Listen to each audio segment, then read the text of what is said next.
नमस्कार मित्रांनो, एड लागलं प्रेमाचं या मालिकेच्या आजच्या जबरदस्त भागामध्ये आपण बघणार आहोत. इथे आता निखिल घराबाहेर पडलेला असतो. मंजिरी आता त्याचा पाठलाग करत आता लपत-छपत निखिल पाठोपाठ चाललेली असते.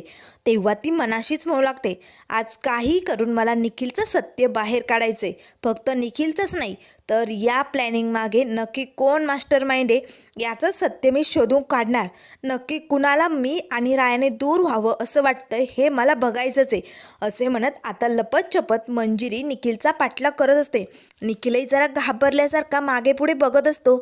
आता त्याच्या समोर एक अभिषेक नावाचा मुलगा येतो. आता त्याच्याशी निखिलचं बोलणं चालू असतं. मंजिरी गाडीआड पाठीमागे लपून आता लांबनं निखिलकडे बघत असते. नेमकं या दोघांमध्ये काय बोलणं चालू आहे हे काही तिला ऐकू येत नाही. तो मुलगा तिकडनं निघून जातो. त्याच वेळेस मंजिरी धावतच आता निखिलजवळ येते आणि सनकन निखिलच्या एक कानाखाली ओढते. तेव्हा निखिल आपल्या गालाला हात लावतच म्हणू लागतो, ताई अगं काय झालंय?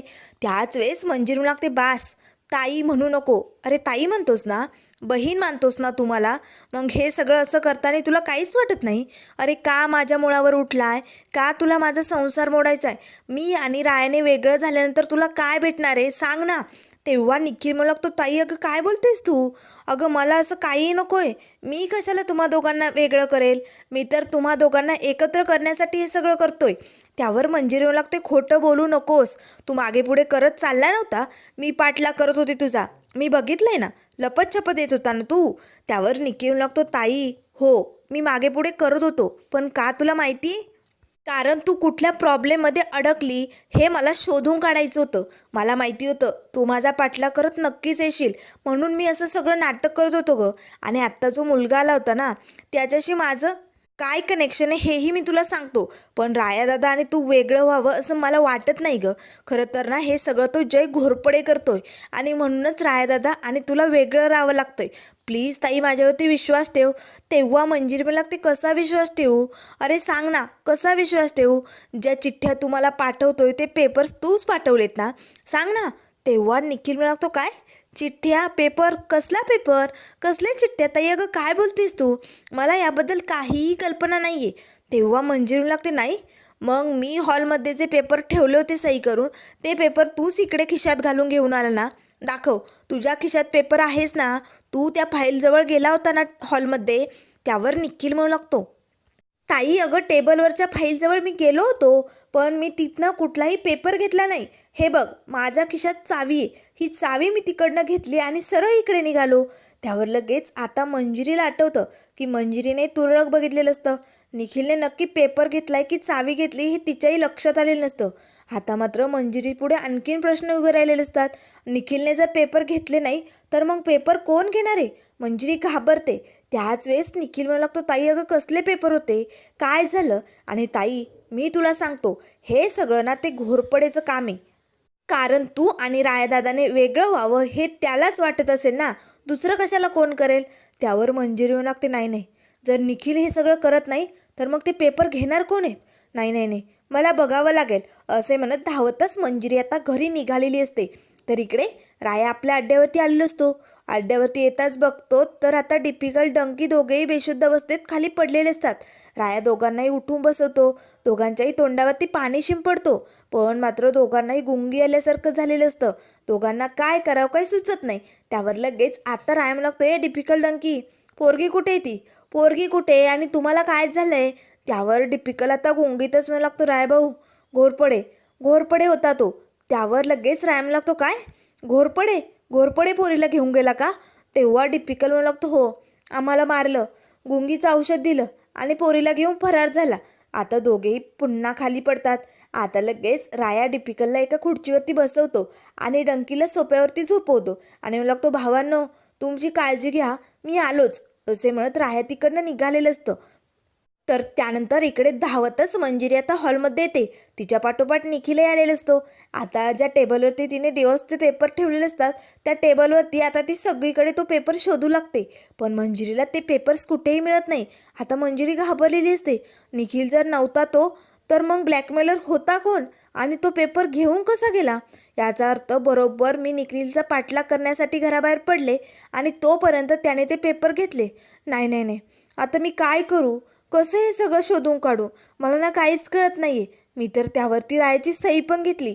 असे असंख्य प्रश्न आता मंजिरी समोर उभे असतात. तेव्हा निखिल मला लागतो, ताई अगं कसले पेपर होते, अगं सांग ना ताई काय झालंय. त्याच वेळेस दरवाजात घोरपड येतो. नाना जीजी सर लवकर या असे सगळ्यांना ओरडून आता आवाज देऊ लागतो. आता मंजिरी आणि निखिल या घोरपडेकडे बघू लागतात. सगळेजण आता धावतच बाहेर येतात. त्यावर जीजी म्हणू लागते, काय रे जय, कसला आरडाओरडा चालू आहे, कशाला बोलावले सगळ्यांना. तेव्हा जय म्हणू लागतो, जीजी अहो राणीचं सत्य आपल्याला समजणार आहे. ती पोरगी माझ्या हाती लागली आणि लवकरात लवकर सगळ्यांसमोर राणी कोण आहे हे सत्य येणार आहे. आता मात्र मंजुरीला धक्का बसतो. याचा अर्थ घोरपडेच्या ती हत्ती पोरगी लागतात सगळं सत्य समजलंय. तिने सगळं सांगून टाकलंय. मीच राणी हे घोरपडेला कळालंय का. आता मंजिरी खूपच घाबरलेली असते. त्याच वेळी जीजी म्हणू लागते, जय उगाच खोटं नाटक काही बोलू नको. जे काही खरं असेल ते सांग. खरंच तुला कळलंय का राणी कोण आहे. त्यावर घोरपडे म्हणू लागतो, हो जीजी, मी खूप मेहनत केली फक्त सरांसाठी. त्या मुलीला शोधलं, तिच्याकडनं सत्य उधवून घेतलं आणि मग आता तेच सत्य सगळ्यांना सांगण्यासाठी मी इकडे पोचलोय. कारण राणी कोण आहे हे सगळ्यांना कळायलाच पाहिजे. शेवटी तिने मिहीरला मारण्याचा प्रयत्न केला ना, हो की नाही. त्यामुळे जीजी राणी कोण आहे हे आपल्याला लवकरच लगेच समजणार आहे. आता मंजिरीला काय करावं काही सुचत नाही. त्याच वेळेस शशिकला लागते, वा जय, तू एक नंबर भारी काम केलंय. आता राणीचा पडदा उघडा होणार. राणी कोण आहे हे सगळ्यांसमोर येणार. त्याच वेळेस आता मिहीर मात्र या घोरपडे आणि शशिकलाकडे बघू लागतो. तेवढ्यात दरवाजातनं राया येतो. राया येताच आता घोरपडीची कॉलर पकडतो आणि सटासट त्याच्यात थोबाड फोडू लागतो. आता मात्र सगळेजण रायाकडे बघू लागतात. तेव्हा घोरपडे म्हणू लागतो, उगच येऊन हिरोगिरी दाखवू नको. हे बघ, मला मारायचं काम करायचं नाही. तेव्हा राया म्हणू लागते, घोरपड्या, अरे दुसऱ्यांचं सामान उचलतो आणि स्वतः क्रेडिट घेतो. ती पोरगी कुठे, लवकरात लवकर सांग. ती पोरगी कुठे सांगा, नाहीतर तुझा जीव घेणार, सोडणार नाही मी. असे म्हणत राया पुन्हा त्याचं थोबाड फोडू लागतो. त्याच वेळेस आता लगेच घोरपडे म्हणू लागते, राया शांत बसायचा, उगाच गुंडगिरी करायची नाही. तुझ्यावानी गुंडगिरी करून कुणाला उचलायचं मला जमत नाही, लक्षात ठेव. तेव्हा राया म्हणू लागते, खोटं बोलायचं नाही. घोरपड्या खोटं बोलू नको. मला माहिती, दीपिका डंकीला मारून तू त्या पोरीला पळवलंय. माझ्या भावांना मारण्याची हिंमत कशी केली रे घोरपड्या तू, तुला सोडणार नाही. त्यावर लगेच जीजी म्हणू लागते, राया थांब. घोरपडे, अरे काय तमाशा चालू आहे हा सगळा, काय चालू आहे सगळं कळेल का मला. त्यावर जय म्हणू लागतो, बघा ना जीजी, हा राया कसली गुंडगिरी करतोय ते बघा. उलट मी तुमच्या भल्यासाठी इकडे आलोय, तुम्हाला सत्य कळवण्यासाठी इथे आलोय ना. मग याचं काय जातंय, याला ना देखवतच नाही. त्यावर लगेच आता शशिकला म्हणू लागते, हो याचं असंच आहे, नेहमी स्वतःलाच हिरो म्हणायचं, सगळं क्रेडिट स्वतःलाच घ्यायचं. आता घोरपडेने त्या राणीच्या साथीदाराला शोधलंय ना, आणि सत्य घोरपडेकडून सगळ्यांना कळणार आहे. म्हणून याला बघवत नाही, जळकी सुटली ना, म्हणून हे सगळं करतोय ना हा तमाशा. त्यावर राम लागतो, काकू ती पोरगी मी शोधली होती, ती माझ्या अड्ड्यावरनं या घोरपडेने पळवली, एवढं नीट लक्षात ठेवायचा. त्यावर लगेच घोरपडे म्हणू लागतो, मान्य आहे, मला मान्य आहे, मी त्या पोरीला पळवलंय. पण जीजी हे सगळं मी का केलं आहे माहिती आहे, सगळ्यांच्या भल्यासाठी. कारण त्या पोरीने बोलावं आणि तिचं सांगितलेलं सत्य सगळ्यांना कळावं, म्हणून मी तिला तिकडनं पळवलं. आणि शेवटी जीजी राणी कोणे आता हे आपल्या सगळ्यांसमोर येणार म्हणजे येणार. त्यावर लगेच रायम लागते, घोरपड्या तू कसा माणूस आहे ना हे चांगलंच माहिती, चांगलं काम तुला कधी बघवत नाही, म्हणून तू त्यात नेहमी खोडा घालत असतो ना. असे म्हणत राया पुन्हा घोरपडेचा गळा पकडतो आणि लागतो, लवकरात लवकर बोल, ते पोरगी कुठे आहे, कुठे ती पोरगी, लवकरात लवकर सांगा. असे म्हणत राया पुन्हा त्याचा गळा दाबू लागतो. घोरपडे त्याला बाजूला लोटतो आणि लागते, राया गप ना, तुला थोडी पण दम निघत नाही का, थोडं थांब ना, आता ती पोरगी येतेच आहे, ये लवकर. असे म्हणत घोरपडे आता दरवाज्यातनं आवाज देऊ लागतो. त्याच वेळेस आता ती राणीची साथीदार आलेली असते. आता सगळेजण तिच्याकडे बघू लागतात. तर मंजिरीला मात्र धक्का बसलेला असतो, कारण त्या मुलीचा चेहरा बघताच मंजिरी मनाशीच म्हणू लागते, अरे देवा, ही तर तीच आहे. आता माझं भांडं फुटणार, म्हणजे मला जे नको होतं तेच झालंय. नाही, मी तर रायाचे दिवस पेपरवरती सही पण घेतली आणि शेवटी माझं सत्य सगळ्यांसमोर येणार. मी काय करू आता. मंजिरीला काय करावं काही सुचत नसतं. त्याच वेळेस आता लगेच ती मुलगी आतमध्ये येते. तेव्हा नाना मला, कोण आहे ही, हिला कधी बघितलं नाही. त्यावर लगेच घोरपडे म्हणू लागतो, नाना जीजी सांगतो, सगळ्यांना सांगतो, ही तीच पोरगी जिने मीरचा खून करताना राणीला बघितलं होतं. ही तीच पोरगी आहे जी राणीची साथीदार आहे. ही तीच पोरगी आहे जी राणीला मदत करते, प्रत्येक कटकारस्थानात तिची साथीदार बनून असते. आता मात्र लगेच जीजी समोर येते आणि म्हणू लागते, ए कोण आहेस तू, कोण आहेस आणि माझ्या मुलाला मारणारी ती राणी कोण आहे, लवकरात लवकर मला सत्य सांगा, नाहीतर मी तुला सोडणार नाही. कोण आहे ती रांड जिच्यामुळे माझा मुलगा माझ्यापासनं दूर गेला, जिच्यामुळे माझ्या मुलापासनं आम्हाला दूर राहावं लागलं, लवकरात लवकर सांगा. विठुरायाच्या कृपेमुळे आम्हाला आमचा मुलगा परत मिळाला, पण त्याची स्मृती गेली, त्याला काही आठवत नाही आहे, तो आपल्याच माणसांशी परक्यासारखं वागतो. अगं बोल ना, कोण आहे ती राणी. आता ती मुलगी शांत असते आणि एकटक जीजीकडे बघू लागते. जीजी मात्र सनकन तिच्या कानाखाली उठते. बोल ना, लवकरात लवकर खरं खरं सांग, राणी कोण आहे. आता लगेच मंजिरीची भीती आणखीनच वाढलेली असते. तेव्हा जीजी म्हणू लागते, अगं बोल ना, एका आईबापांना तू त्याच्या मुलापासनं तोडलंय. अगं आमच्या घराची राख रांगोळी होत होती आणि तू बघत होती, तुला कळलं नाही, तुला वाटलं नाही आम्हाला सांगावंसं.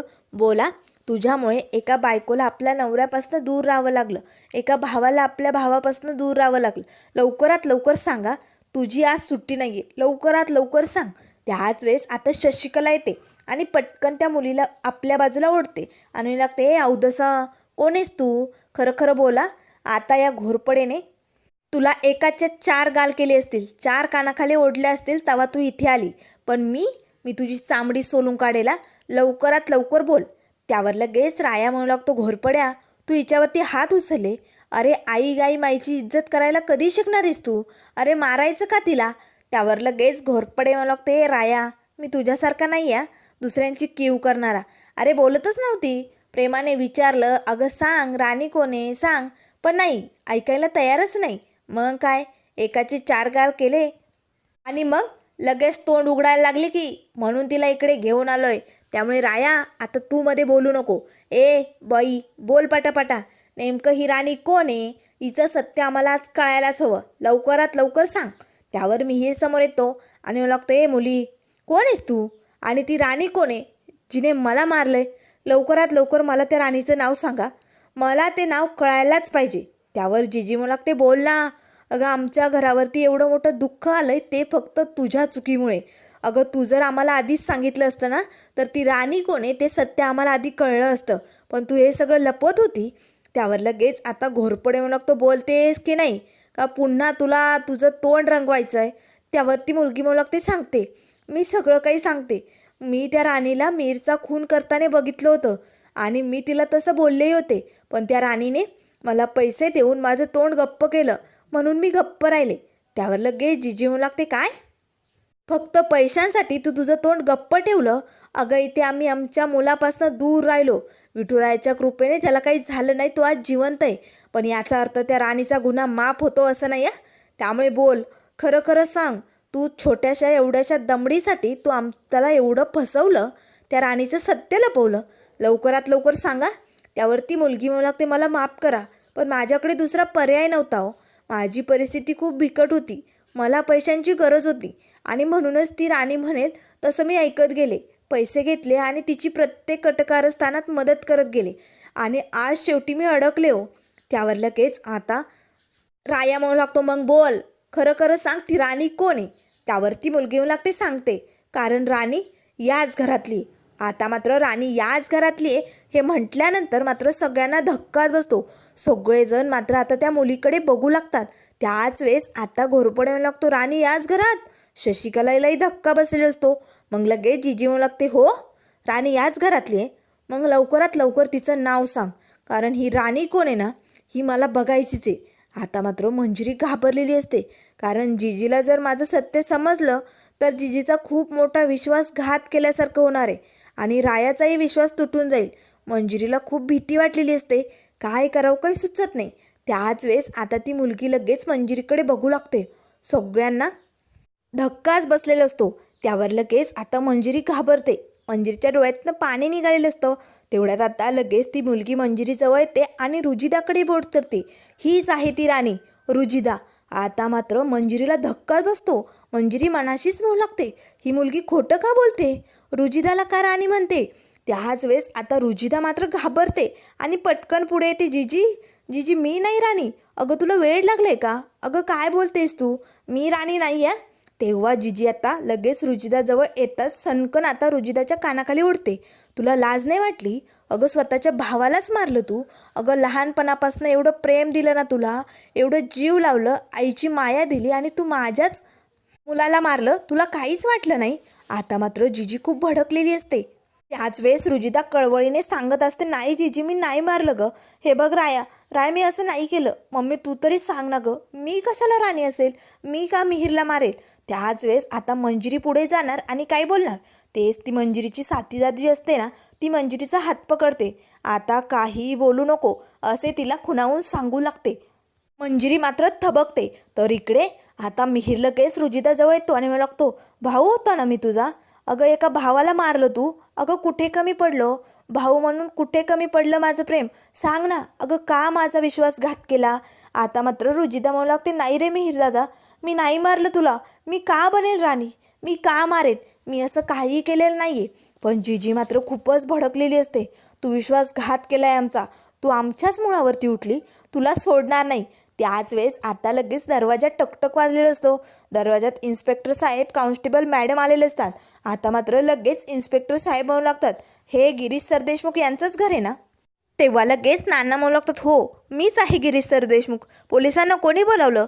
त्याच वेळेस राय म्हणू लागतो, मीच बोलावलं, कारण मला माहिती होतं राणीचं सत्य समोर येणार आहे. आता मंजिरी मात्र रायाकडे बघू लागते, कारण आज जर या मुलीने खरं सांगितलं असतं तर मी पोलिसांच्या ताब्यात गेले असते. पण मंजिरीचा जीव तुटत असतो, कारण रुजिदाची काही चूक नसताना आता तिला पोलिसांबरोबर जाण्याची वेळ आलेली असते. तेव्हा लगेच आता शशिकला म्हणू लागते, जाऊबाई अहो काय करताय तुम्ही, तुम्हाला वेळ लागलाय का. नाही नाही नाही, हे बघा रुजिदाला माझं वागणं पटत नाही, मलाही तिचं वागणं पटत नाही, पण मी सांगते माझी रुजिदा असं वागू शकत नाही, ती असं करू शकत नाही. तेव्हा रुजिदा म्हणू लागते, हो ना मम्मी, मी कशाला असेल राणी, नाही नाही नाही मी असं काही केलं नाही.